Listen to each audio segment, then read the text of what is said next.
So the first topic tonight is one related to my book, Echoes of Jesus. The book is going through some exciting development at this stage. It's going to be published, all going well, in Arabic and Russian by the end of next year.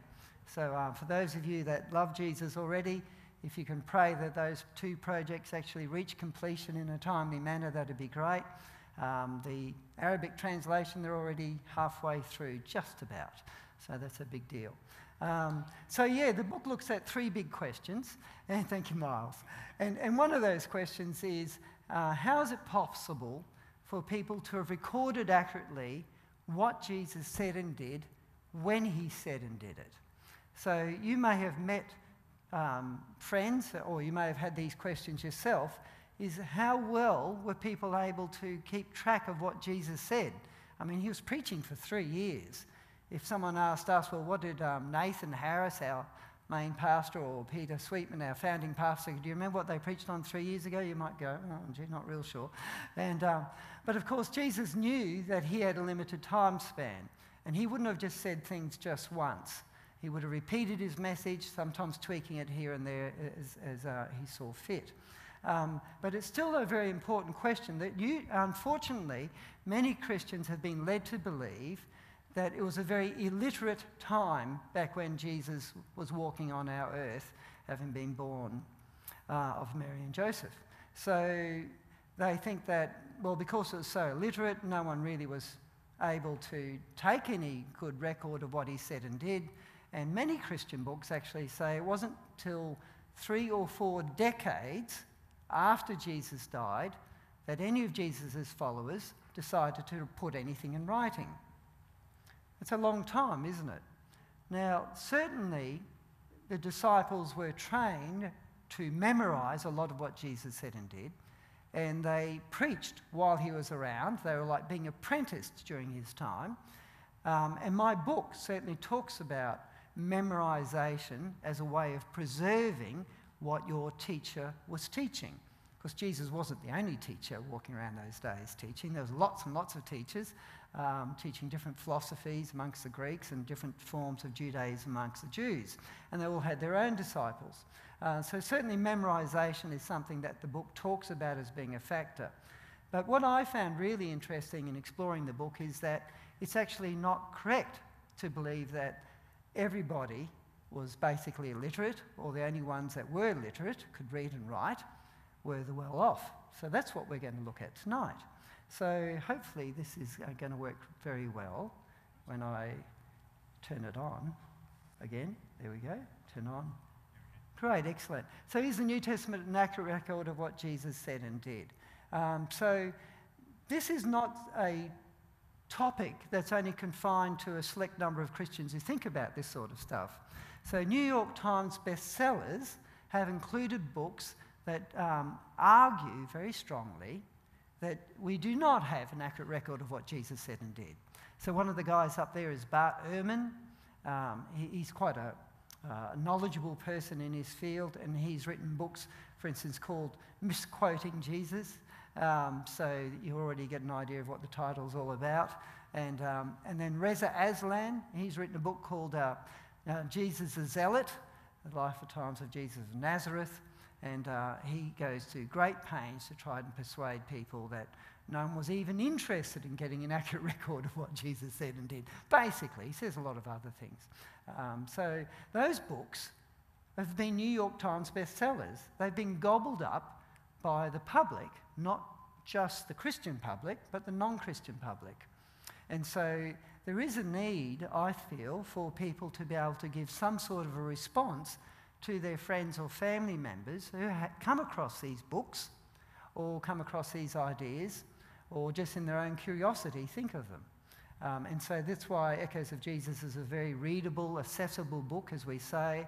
It doesn't assume the person's reading it is a Christian or has knowledge about Jesus or Greek history, but it explains to them what evidence there is that we do have a good record of what Jesus said and did, and that it was copied accurately, and that the bias of the original writers didn't get in the way of the truth. So it is a book that you can give to your non-Christian friends, or your Christian friends who are grappling with these questions as well. So Dan Brown's the Da Vinci Code, of course, that's a book that's been translated in over 40 languages, and apart from trying to persuade people that Jesus got married and had kids, it also tries to persuade you that a lot of the teachings were invented roughly in around 300 AD. So we're going to look at, well, what evidence is there that's covered in my book at great length? We're just looking at snippets of it, that people could read and write. Well, one evidence is of libraries. So a lot of people think of libraries as very sort of new and modern inventions. The people I talk to, I'm a physiotherapist by the way, so the people I talk to are often astounded that there was libraries. So one of the famous libraries is that used to be around was in Alexandria in Egypt. Would you mind putting your hand up if you've been to the city of Alexandria in Egypt? No one this session. Oh, one. Egypt, not Alexandria. Okay. And so Alexandria was very famous for its library. That library started accumulating books in 220 BC, and a guy called Aulus Gellius in about 48 BC, he wrote about how it had grown. They had 700,000 scrolls. 700,000 scrolls. That's a lot of scrolls in one library. We think it represented roughly 100,000 different titles. So, and it wasn't the only library. Once one city had to have its library, of course other cities had to have their libraries as well. So we come across these other libraries. Trajan, he was going back a bit, that's Trajan's library there actually, reconstructed what we think it looked like. Trajan's library was finished in AD 112. Remember, Jesus was crucified roughly 33 AD. This library, we think, housed about 20,000 scrolls. And libraries were fun places to be back then. They had steam rooms, they had cold plunge pools, they had gardens for you to walk around, they had massage parlours, so they had places where you could go and listen to great speakers and do all your tweeting and comfort and that sort of thing. So what this tells us is that libraries weren't built just for the professional reader. The libraries were there because there's a lot of people reading. So one line of evidence that people could read and write back then is the enormous libraries that were around. But some people say, well, still, that might have been just because they had a lot of wealthy people or maybe upper middle class. So what else can we know about who could read and write? So these are some epitaphs. So I know people these days plan their funerals before they die. I wonder how many people plan their epitaphs before they die. Epitaphs, of course, what you write on a tombstone because you forward planned it or because someone else decided to put something on your tombstone, even if you necessarily didn't like it. So epitaphs are interesting statements, aren't they? Some people, probably the only time they've written anything that anybody else will see in public is on their tombstone. So epitaphs tell us a lot about who's reading them or who the person in the grave thought might be reading them. So right through from central Turkey in a place called Cappadocia to West Jerusalem, in that era around the 100 AD mark, we find epitaphs that have very interesting messages. So the one in Cappadocia says, for instance, that if you come by my grave, my tomb, and you give me some tribute, some flowers, may the heavenly gods give you grace. However, if you come with malcontent, may the hostility of all the underworld gods befall you.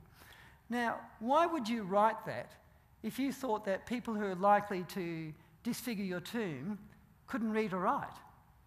Why would you write a threat like that if you thought the people going to be coming up and digging your tomb couldn't read and write? And it's sometimes thought that certain types of crimes are done by people of certain types of socioeconomic status, that the very rich tend to just use armies to take over everybody else's wealth, and those people who aren't very rich just do it one grave at a time or one house at a time.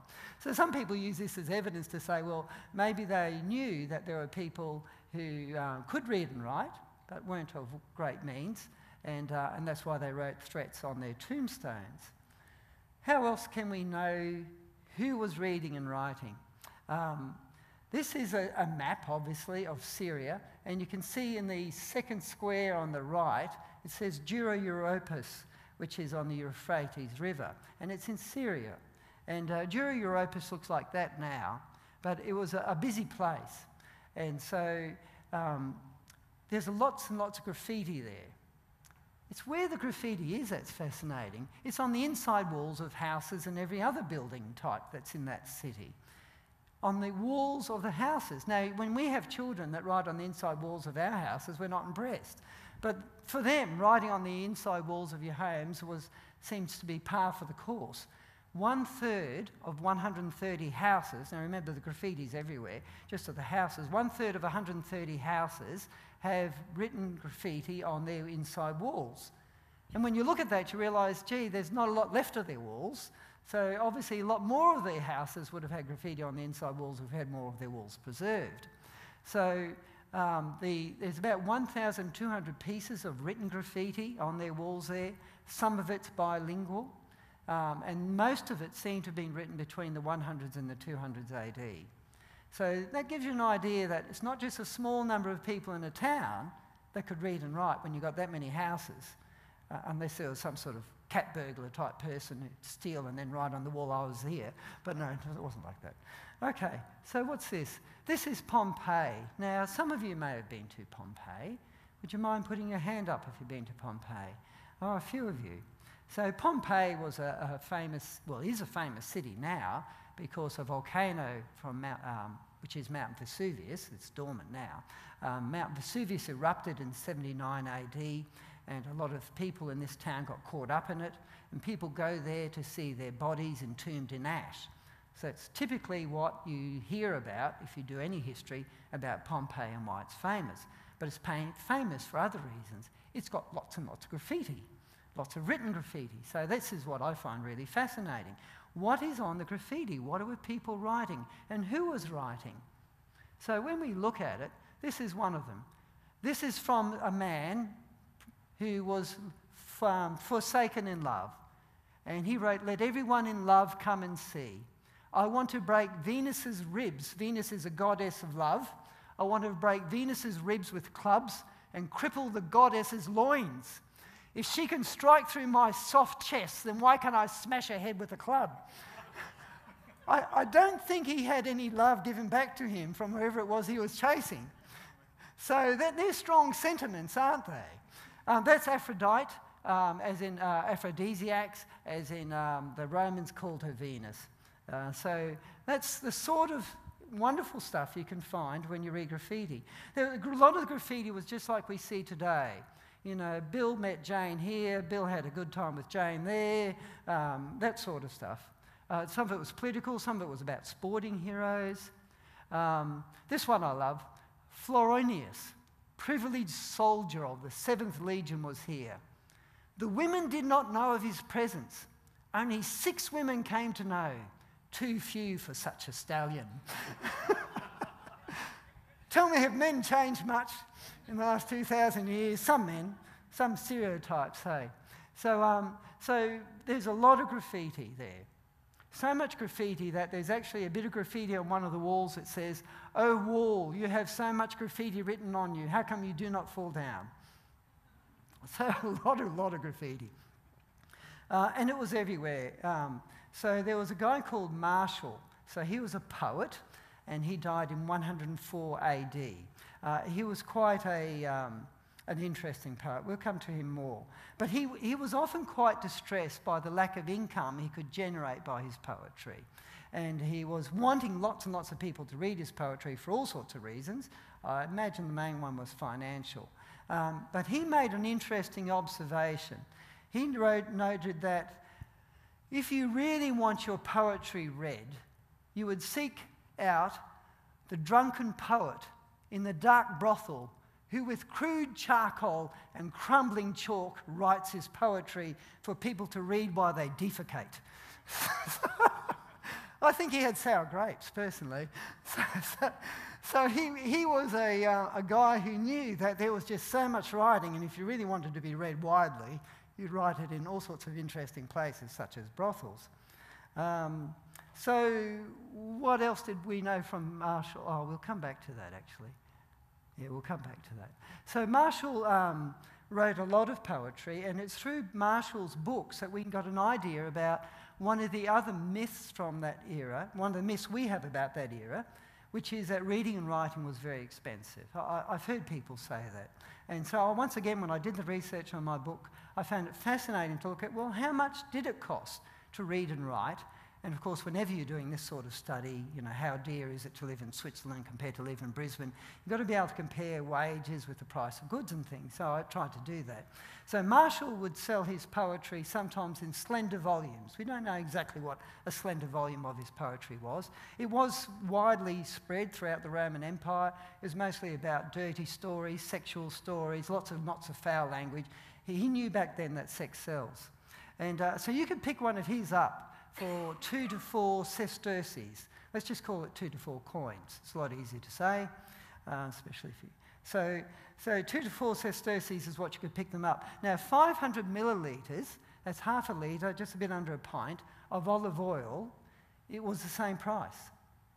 So you realise, okay, you could actually buy a book for the price of 500 millilitres of oil. I looked at how much did a soldier get in a week. It worked out that with 1/10 of his weekly wage, he could buy one of these great dirty books. So that was interesting, yeah. So there's a few different ways in which I could ascertain, and there's a lot more detail in the book about the costs of reading and writing, and it wasn't actually that dear. Then there's one other factor, isn't there? Jesus didn't have a tape recorder. So Jesus, I imagine, is not talking so slow that he has to keep pausing every now and again for someone to take notes. He would have been talking naturally. But I wanted to know, well, what was the culture back then? What ability did people have to take notes? Was it normal? I found out it was quite normal for people to take notes when they had a teacher. What's interesting is they did shorthand. Now, I found with people I meet these days, they don't even know the word shorthand. I'd love to know who here doesn't, but I won't embarrass you by asking you to put your hand up. But actually, how about you put your hand up if you ever were taught shorthand? Oh, there's a few of you. So much when I went through university for the first time round, did I wish I could do shorthand. So this is what shorthand looks like. This is Greg's shorthand. This wasn't the popular version here. Pitman was a popular version in the UK and places like Australia. This is Greg's shorthand. And so you can see, instead of having to use a lot of words to say, there is a ninja standing behind you, I'm not joking, you seriously need to run, all those letters, this is how quickly you could write it in shorthand. Now, Titus, that's a picture of Titus there, he was a Roman emperor.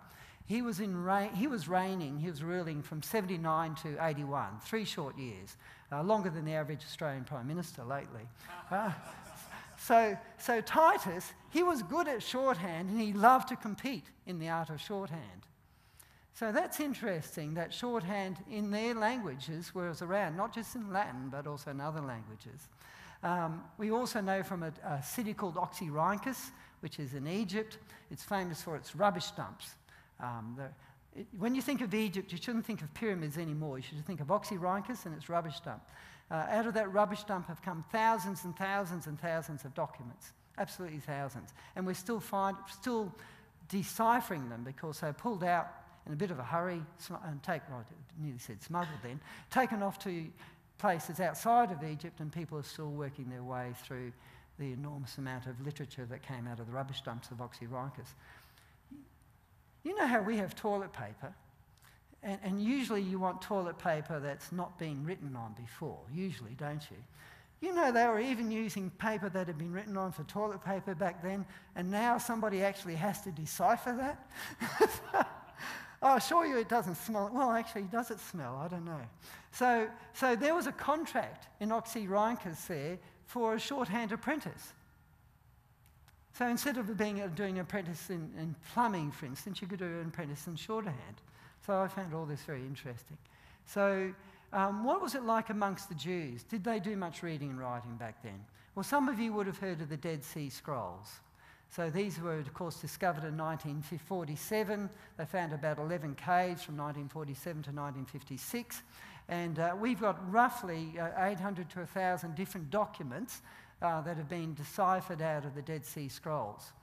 And yet that was found not in the capital city. That was found just outside of the capital city. There's all sorts of theories about who they were and what they were doing there. So we know we have a lot of copies of the Old Testament going back to 150 AD. There's about 26 different copies of Deuteronomy, not necessarily complete copies. I don't think any of Deuteronomy is complete anymore from that era. There's about 21 copies of Isaiah going back that far. 2 of them are quite complete. So why would you write 26 copies of Deuteronomy if there's only 1 or 2 people who could read them? So that's just another indication that even amongst the Jews there was plenty of reading and writing.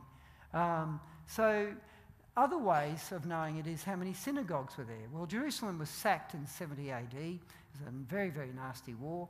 But before that, it's been said by one historian, they had over 480 synagogues. Synagogues were places where kids had to go to learn to read and write the alphabet. And they went to school 7 days a week. I had to keep checking up on that because I thought surely there was a Sabbath. But no, there wasn't a Sabbath for learning to read and write. So once again, that lets you know that amongst the Jewish community, reading and writing was certainly not a rare thing. So what? What does all this mean? It means that when you read in your Bibles amazing words of Jesus, I'm sorry about the font being a bit small there, but it's John chapter 6, verse 26 to 36. And Jesus declared, "I am the bread of life. Whoever comes to me will never go hungry, and whoever believes in me will never go thirsty."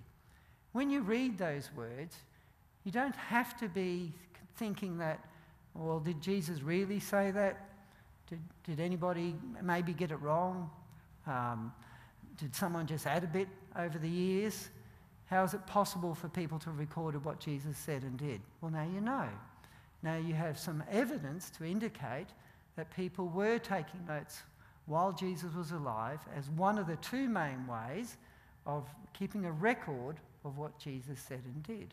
And we're so fortunate in our country, we have great freedom to buy Bibles anywhere, and we can get them in multiple types of English, and so we are so blessed. And but I hope it means that when you read Jesus' words now, for some of you, you'll be even more confident than you were before that you are reading a very accurate record of what he said and did. And maybe when you meet your friends or you have family members that quiz you on this, you can say to them, "I heard this guy give this talk, and I can remember 1 or 2 things, but he's got this great book, let's look it up, and how about we meet and talk over at lunch sometime." So thank you very much.